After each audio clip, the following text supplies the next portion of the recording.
Yeah, it's Michael Riley, ABA Appliance. I'm going to show some different brazing techniques for domestic refrigeration, domestic refrigerators, freezers. It's the tubing is a lot smaller, so we got too many most people out there anymore that are using the wrong torch, oxy-acetylene. Oxy-acetylene is ideal for 5/8, 7/8 HVAC and above refrigeration with larger tubing. Um, you're talking 3,000 to 6,000 degrees. It's a cutting torch. It's to cut steel. And everybody's, the hotter the better. It's not the hotter the better when you're brazing. You've got flux and you've got what they call solidus temperature and liquidus temperature. Um, Solidus is just solid when it's solid, and it's not a wetting. And the liquidus where it turns into a liquid, and you can braze. So, and that temperature is somewhere between 1,000 and 1,500 degrees. So why would you want a 3,000 to 6,000 degree cutting torch? It's 2,000 degrees higher than it needs to be, plus 2,000 plus 3,000 to 6,000 degrees is oxyacetylene. So you need to back off and do what we've always done for 100 plus years, and that's to use the proper torch. You get problems with extreme problems with carbon buildup in the system because you're overheating the tubing. And the more you overheat it, the more carbon buildup. And that's why there's so much purging going on right now, flowing nitrogen, because the carbon is contaminating the system. We never had an issue with carbon buildup ever. And they're talking about POE being more of a cause of the carbon being an issue now. But even so, the lower the temperature, the less of the carbon buildup. And if you purge a system once, and you have a open one of the needle valves on the other end of the system, the system's not. You're going to have pressure in there when you're heating it up. That causes pressure. You're not going to get a bunch of air inside the lines. So the lines are going to stay clean inside, and you don't need to be purging on these domestic refrigerators. We've never had to do it, never done it, and it's never been an issue because we have a lot lower temperature torch. Air acetylene, as you see here, the MC tank, is the torch to use. It's 1,400, 1,700 degrees, somewhere in there, depending on the tip that you have. The tip temperature, which is different, it's runs up to about 2,700 degrees, and right at the tip temperature of the oxyacetylene is 4,700 degrees, 2,000 degrees hotter at the tip temperature. I've got a couple different. This is the turbo torch that I've always used. Of course, this is the hose. So I got two different tips. This one I learned when I first started doing this about 40 plus years ago at Whirlpool Corporation. It's a double tip. It's beautiful because it heats from both sides, and it's a more gentle flame than the turbo torch even.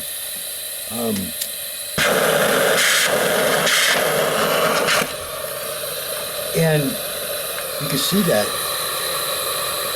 and it heats the tube from both sides. So you got even temperature, and you can see how gentle the flame and cone there is, and it's just dialed in, just like guys want. That's one of the reasons they like the oxyacetylene, because it dials in with a sharp point. The problem with that is at that temperature, the oxyacetylene targeting that one spot, it doesn't surround the tube like the turbo torch does. This has a swirl flame on it, and it actually surrounds the tube, and it heats it even more evenly. they talk about the capillary action. And it's important that that capillary action be there to, when you put the solder to it, that there's even temperature on that whole tube so that the solder actually pulls itself around after you put flux on it. It pulls itself around automatically. You could put it in one spot and it wraps around. A lot of times I'll touch it maybe in another spot just to make sure, but it wraps itself around and you're off the joint in a second. That's the important thing. The quicker you get off that joint, the less carbon potential, but also with the lower flame like this, lower temperature, 1,000 to 1,500 is when this is going to flow in solder and braze. So there's no reason to be having a cutting torch. Plus you got two tanks, you got all this big setup, you got to dial in the different temperatures and pressures for the different tips, you got to get a neutral flame. It's just insane. You got soot going up on the ceiling inside the customer's house, you got a popping going on. This one pops when it shuts off because there's air injection. This one just shuts off and there's no sound, the turbo torch. But it's just, I was talking to one guy, I finally got him to use a turbo torch. He used mine and he went, wow, that's really smooth and it's quick. That's the key. You go in there. Another guy, I was watching a video of him, he said, man, I was just dead set against doing anything else, but I learned on Oxy-Acetylene and I was not changing. And he said, I tried this, and I was like, wow. He doesn't use the Oxy-Acetylene, he said, except for large stuff now. 5/8, 7/8 inch, whatever. Because it's just, especially if you have air, wind blowing or whatever, it's harder to get that tube, the larger tubes, hot enough to flow the solder. So that's understandable. But you got to keep moving it.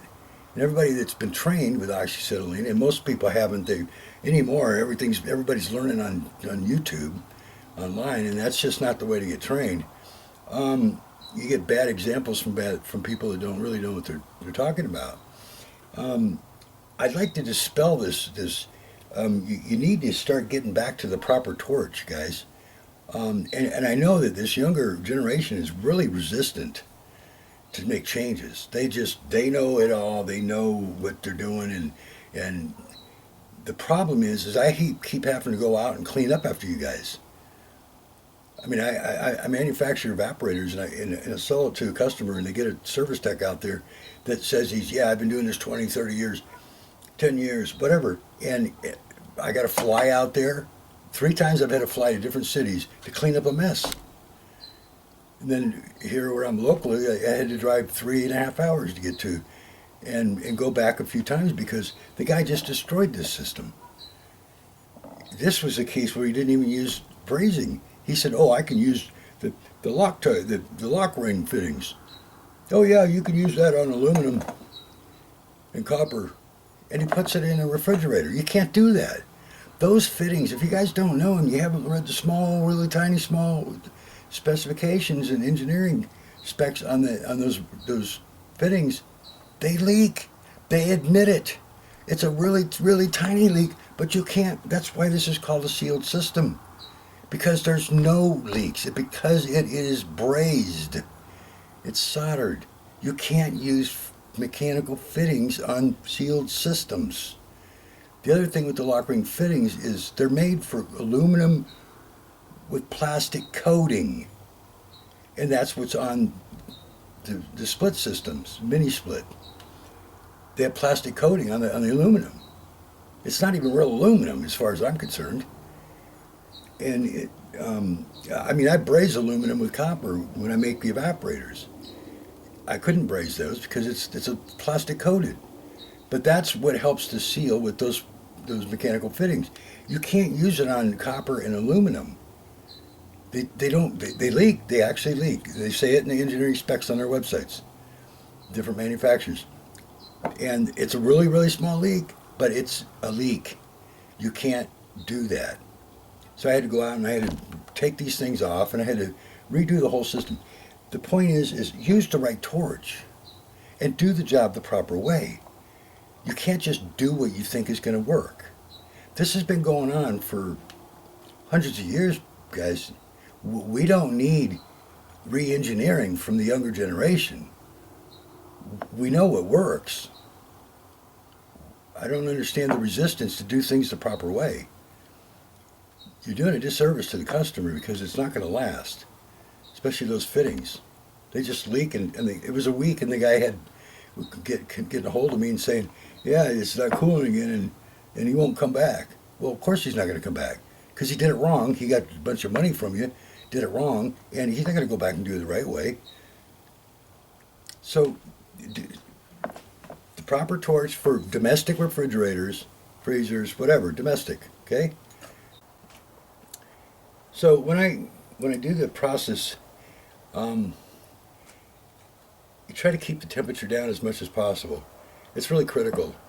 You don't need to be having massive temperatures, okay, on domestic refrigerators, refrigeration systems. I'm not going to say refrigeration systems because it means something different. Refrigeration is commercial, whatever. Refrigerators, freezers, anything domestic that has capillary. The lines are really small. You don't need anything massive heat. Okay, so you carry it in. You know, I carry everything in one trip because I got the tank underneath my arm. The other thing is one of the things that I find amazing is I don't even own one steel brush to clean these with, the tubing. I would never use it.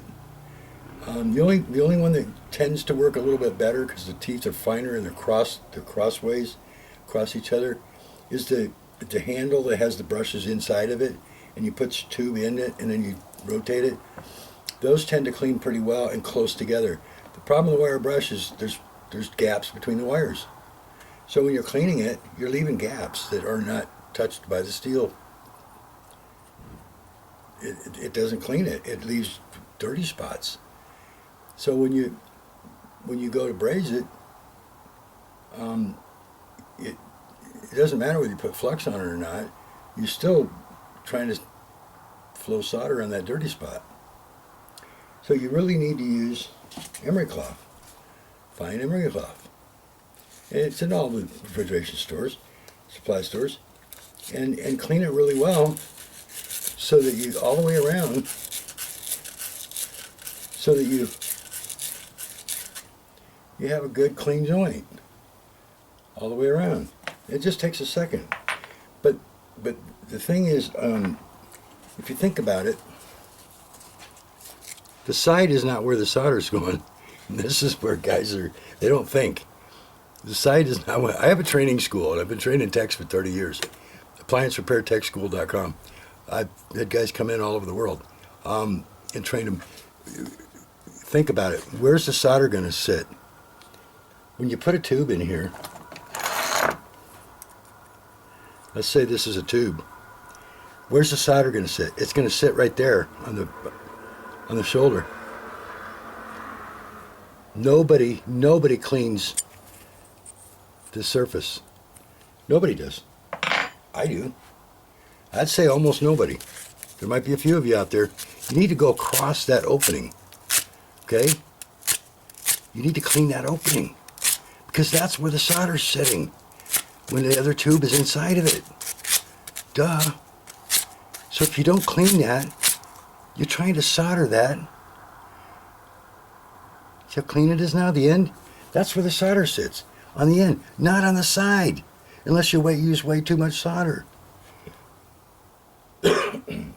So when you braze it, you're going to keep the heat right about here to suck it in, and it's going to seal right on that lip there, where the other tube is attached to it and touching. That's where it seals. Okay. Now on the one that you put in, yes, it does solder and seal to the outside of the tube, so that one's important to be clean on the outside. But the one that you're putting it into, you got to clean this. You clean the side, of course, that's fine, just for whatever. But if you build it up on the outside here, you have way too much solder. All you have to do is touch it once and it wraps around and you're done. Get off the joint. So clean the end of it and use emery cloth. Do not use the wire brush. Okay? And you're not going to be able to clean that end with a wire brush. Well, you go across if you want, but you're still possibly going to leave dirty spots between the wires, where the wires are hitting it. Because there's gaps between the wires. You know that, if you think about it. So,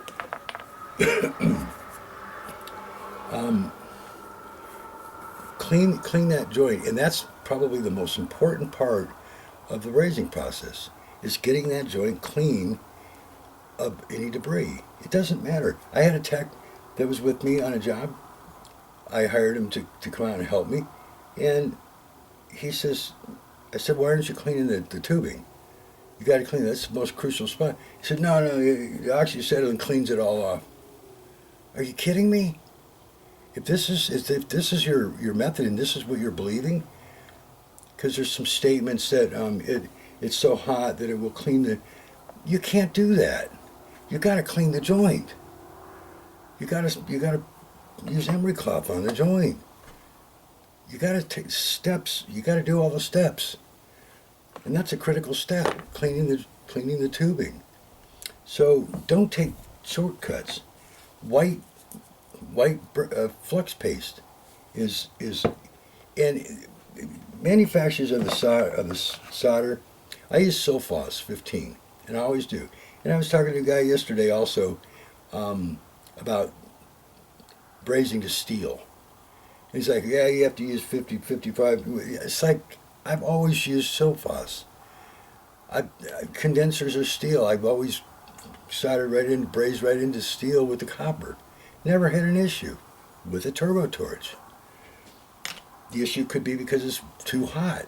Who knows? I don't use Oxy-Acetylene, and I wouldn't use it on domestic refrigerators. But it's important to do the steps properly. But the most crucial part is my whole purpose in doing this video is to get guys to understand. This guy that used my turbo torch, he brought his whole Oxy-Acetylene setup. I said, leave that. We're not going to use that. I'm using my torch, acetylene. And after he used it, he said, wow, that's smooth. I said that because it is. It's not only quick, it just lights right up. There's no adjusting, but it's the right temperature. So when it gets that red, you flow it, you're off it, you're done. You're not touching it, trying to get, because you got it too hot. You may have incinerated the flux, very likely incinerate the flux, and it becomes no good at that point with Oxy-Acetylene. It's too hot. And 1600 degrees is when the flux is no longer any good. Look at the charts from the welding manufacturers and the solder and flux manufacturers. 1600 degrees.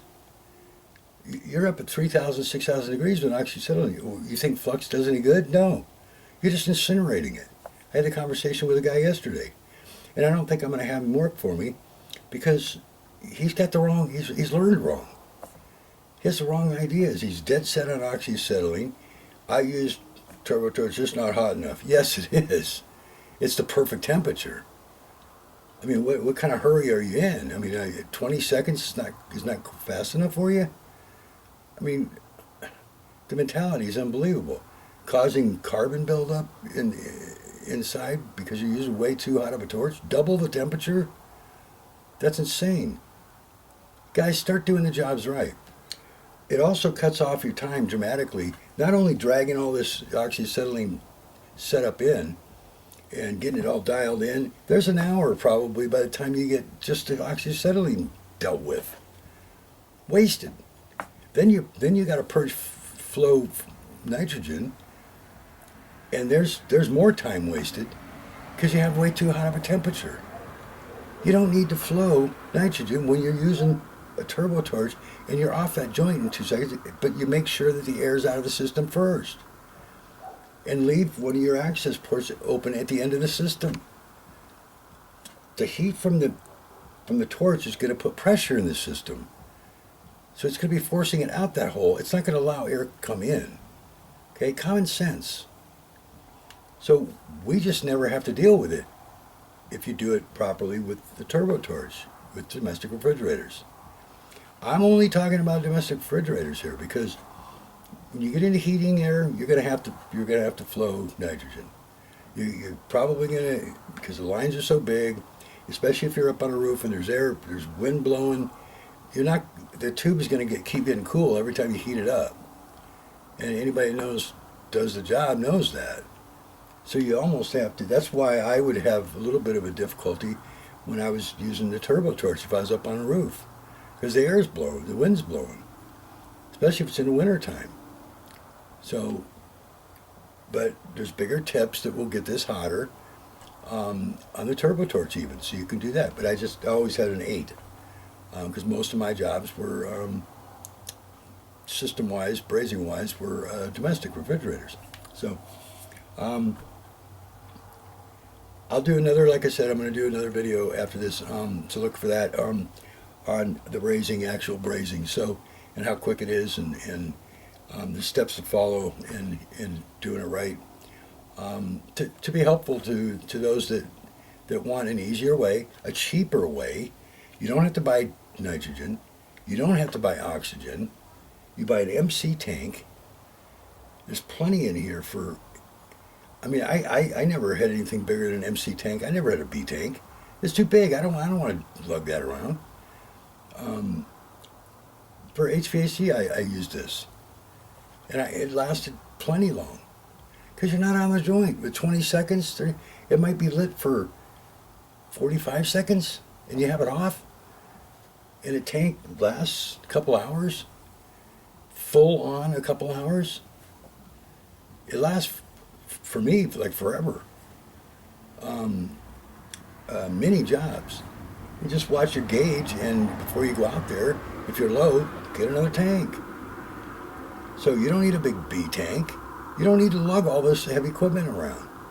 And oxygen, nitrogen, paying for that when you don't need it, it's insane. And plus the setups are much more expensive, the Oxy-Acetylene. Much more. This is $40 for this MC tank. It's $200 for the turbo torch kit, the tip, the hose, everything. Compare that to your Oxy-Acetylene setup. It's ridiculous. So keep it simple, guys, and do the job right. Customer will appreciate it, and you're going to get done with the job a lot quicker and get more jobs done, make more money, instead of spending more money on equipment you don't need. Okay? All right, so I want to be helpful here. There seems to be a resistance to the older generation that we've been doing this. Like, we don't know what we're doing.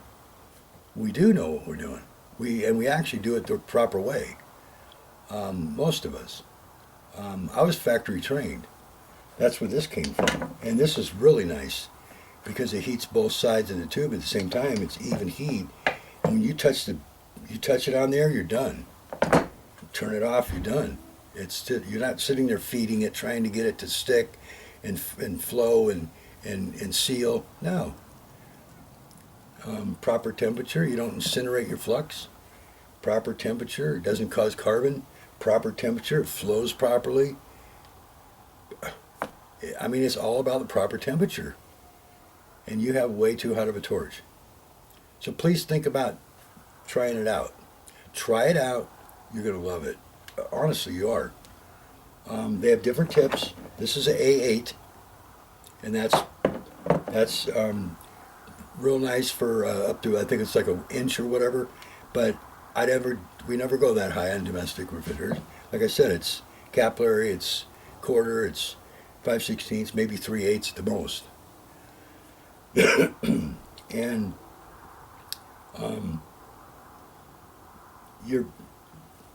if you get into bigger ones, you can just get another tip and like a A11, and that goes up.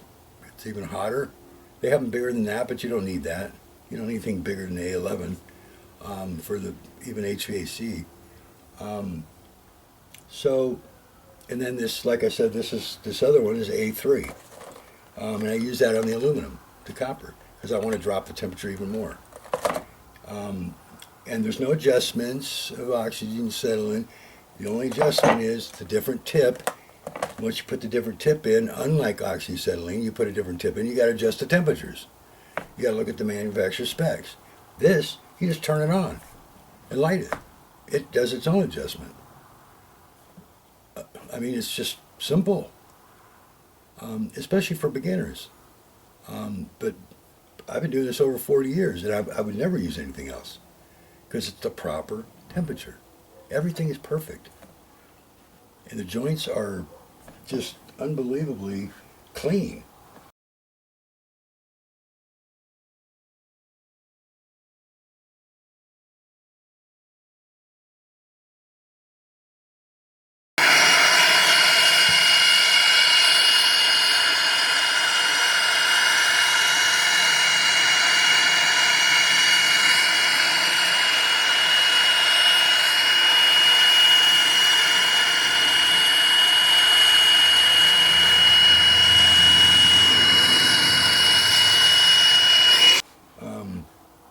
I don't know where it is here, but I've got a tube that I brazed. Oh, it's right here. That's my bending jig for, but you see that? Look at the solder. It's perfect. It's not over the edges. There's no solder built up on there. I mean, look at it. It just filled the gap. That's it. So that's the turbo torch tip. And if you get the turbo torch, you're going to get a choice of B tank or MC when you buy the turbo torch kit, the hose, because the fitting is going to be different with the regulator for the turbo torch, for the C tank, the MC tank, or the B tank. This fitting is going to be different on your regulator. So you have to choose MC tank kit, turbo torch kit, or B tank turbo torch kit. Like I said, they're two or a little bit over $200 for the kit, and then the $40 for the MC tank full of gas, the acetylene. Okay. One thing about the safety on the MC, the acetylene, you already know this if you have Oxy-Acetylene, is you're not supposed to lay these down. Acetylene is really unstable.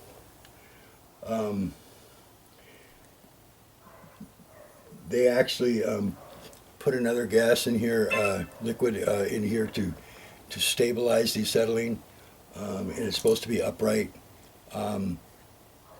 I say supposed to be because for 40 years I've usually laid them down in my truck. I don't suggest that. They can explode. Acetylene's really unstable, and that's why they have that other solvent in there to stabilize the acetylene. But I never had an issue, but it's best to keep them upright. And that's it. I mean, your white paste flux. I use Silfloss 15, emery cloth, not the steel brush, turbo torch, and you're all set for a lot cheaper maintenance of getting the tanks filled again. No oxygen, no nitrogen, no excessive carbon buildup, and a lot less time on the job. Guy I was telling you about, he said it's cut off 2 hours off his jobs using the turbo torch. Just using the turbo torch instead of an Oxy-Acetylene. Okay, so I hope this is helpful, and I hope that it kind of dispels some myths and wrong information about turbo torches. Yes, they're hot enough. The liquid is temperature, flowing the solder is between 1,000 and 1,500 degrees, 1,100, 1,500 degrees. Tip temperature on on these is 2,700. It's 4,700 on the Oxy-Acetylene. Double, almost double. Way too hot, the Oxy-Acetylene. But it's the proper temperature. That's the key. Okay, so all those myths and wrong information, just forget about them. They're wrong. This is actually going to get you to where you have a cleaner system.